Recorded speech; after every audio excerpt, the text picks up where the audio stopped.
This is the new MPPT 100 amp solar charge controller from BettSun. This is a slightly different design, and as you can see, it has these really nice battery terminals. This was sent to me by the manufacturer BettSun, and I'm not collecting any affiliate sales commissions for the sales of this unit. However, I will put a product link down in the video description. This is a 100 amp controller, and so for a 12 volt system, that really means a lot. And my current controllers are MakeSkyBlues, and they max out at about 40 to 60 amps. So it would be nice to have something that can go over 60 amps on a 12 volt system. It's actually made by a company called BettSun. And in fact, they have their own integrated circuit that's controlling it with their own name printed on top, which I find to be rather impressive. It's interesting to note that the PCB design on this 100 amp model looks very different from my older MakeSkyBlues.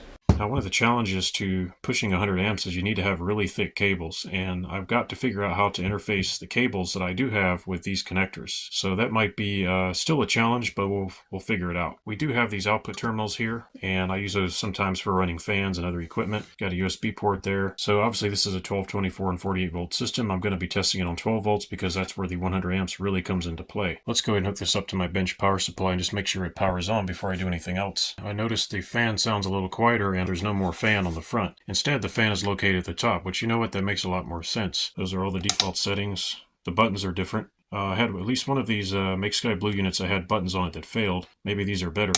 I'm really eager to look inside of this thing and see what it looks like. Front display panel, which has some kind of a driver IC on there, version 2.0 on the PCB. Starting at the bottom, we have these two massive terminal blocks here. It's very nice to see those. I think this is probably something to do with surge protection. This is the PV connection here. This is the battery connection. These are the input capacitors, and we have two massive inductors. I noticed these interesting looking connectors. I'm not sure what those are used for, or either that or they're jumpers. I'm not really sure. This is a 160 volt capacitor, so this would be the PV input. The capacitors here are actually 63 volts, so these would be for your battery side. What I'm really paying attention to here is the PCB process, attention to detail, and the build quality. So far, it actually looks pretty good. If you look at that chip there, it has a wet look to it, and that's because there's a conformal coating that's been lacquered over the board. And you can see that on that microcontroller there is a little bit of a shiny surface, and that's actually, it's kind of like lacquer covering all the components on the PCB, assuming it's properly applied. So what that does is it gives you some waterproofing of the circuit board. It doesn't mean you can dunk this in water. It just means that hopefully corrosion issues will be limited, if possible completely mitigated. It's actually good to see. Not all charge controllers have this. It does take extra cost, extra effort, and I'm very thankful to see that they put that in there. I like what I see so far. Doesn't mean it's going to work well. We'll see.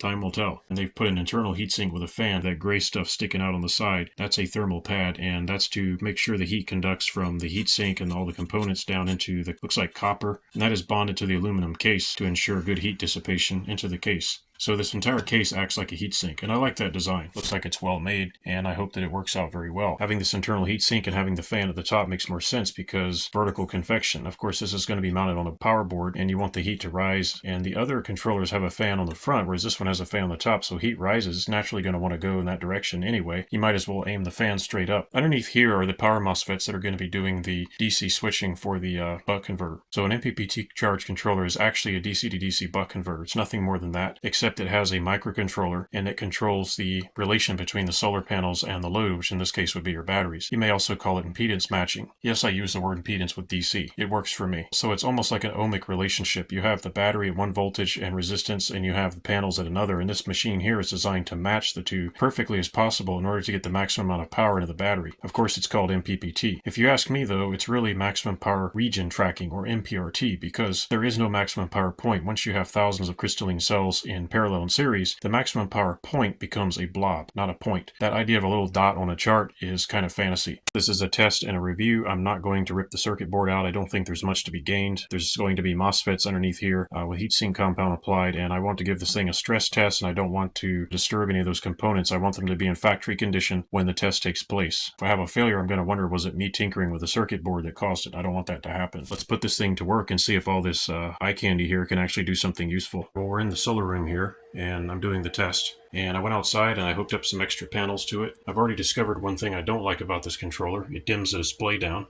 and you can barely see it. Actually, on the camera, because it has a light, you can see it. Without the camera light, it's extremely hard to read that display. If you push a button, I wish it stayed like this all the time, but really this is a minor issue. You'll notice that the PV voltage is into the high 40s. That's because the cables I managed to find are not thick enough for the current that I'm pushing. They'll do for the test. As long as you're above 12 volts, it's not a problem. So the actual array voltage here is more like 53 volts. We're only getting about 500 watts now because it's in the morning, so I have to wait for the sun to come around and hit the panels. I had to make myself some adapters because the cables I own are not quite suitable for this terminal block here. And I've got some fiberglass tape here wrapped around the ring terminals, and the cables drop down here to one of my battery banks. 12 volts.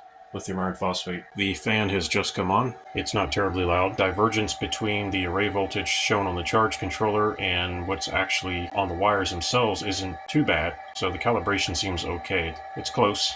You also have to take into account the voltage drop over these other cables I have here. These were just the ones that were available. They're really not suitable for the amount of current I'm pushing, but again, I'm using what I have. I only have a 25 amp breaker. I don't know if that's going to be enough. We'll see. Is the current display accurate? So let's use my amp meter to try to figure that out. We'll put it on 400 amps DC, and let's see what we have here.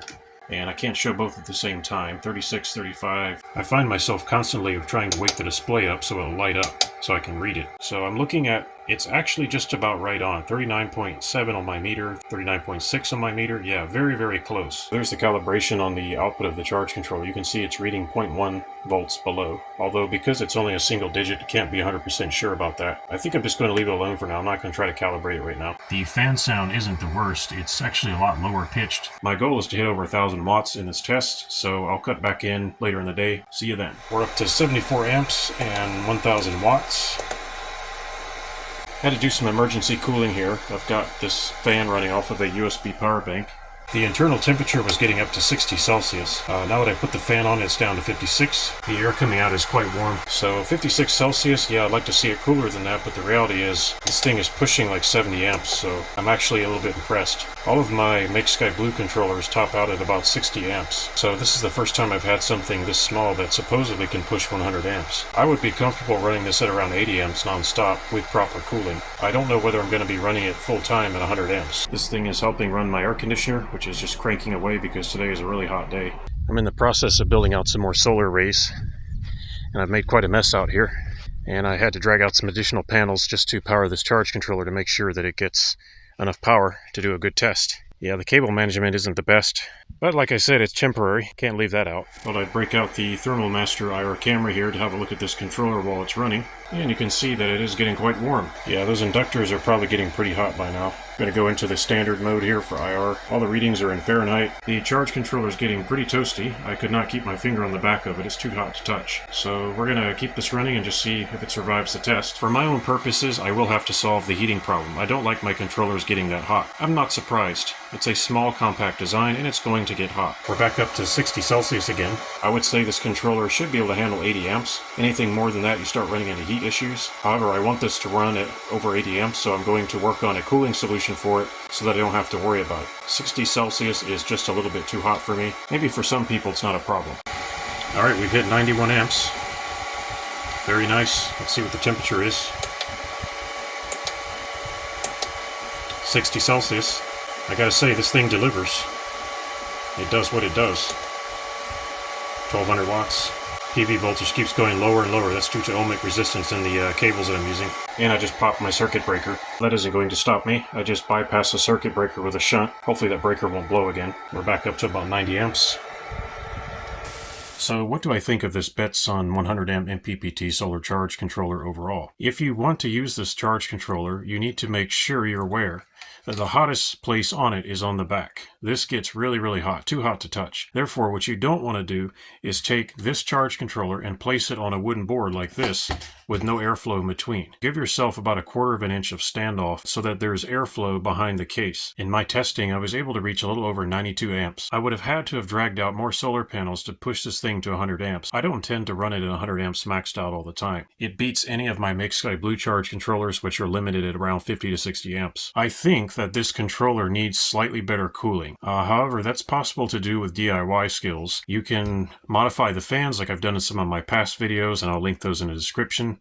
You can attach heat sinks directly to this aluminum case, as long as they make good thermal contact, because this entire case is in fact a heat sink. They have clearly labeled the PV and battery positive and negative. It's so easy to see. The interface on this is very simple. There's not a whole lot going on. You just have to set your voltage set points and your calibration if necessary. It keeps turning the backlight down and you can't read it, and I keep finding myself pushing these buttons to wake it up. However, that's a minor complaint. Very easy to fix with software. So I would give this charge controller 4 out of 5 stars. What kept me from giving it a 5-star rating is mostly the thermal concerns. It just gets too hot. And I'm going to be reasonable here and say this is not a bad controller. I'm shocked that this thing can handle over 90 amps and only reach 60 Celsius, although I did give it a little bit of extra cooling. Probably would have helped if I'd mounted it in a vertical position like this. I had it at an angle, but you know, I'm trying to push it. It is a review and I don't want to give it too easy of a time, but I would highly recommend you mount it like this. Never mount it flat on its back. So for me, the best recommendation I can give this is I'm actually going to install it on my solar power equipment board, and I'm going to use it in a long-term test, and we're going to see day to day how long it survives. We expect to operate this controller at about 80 amps every day and probably burst to maybe 90 amps when there's extra sun coming in. And I think that's pretty reasonable. I hope you enjoyed this video. Hope it was helpful to you. Thanks for watching, and I'll see you next time. If you liked this video and you want to support my work, please thumbs up, comment, and subscribe. Thanks for watching, folks, and I'll see you next time.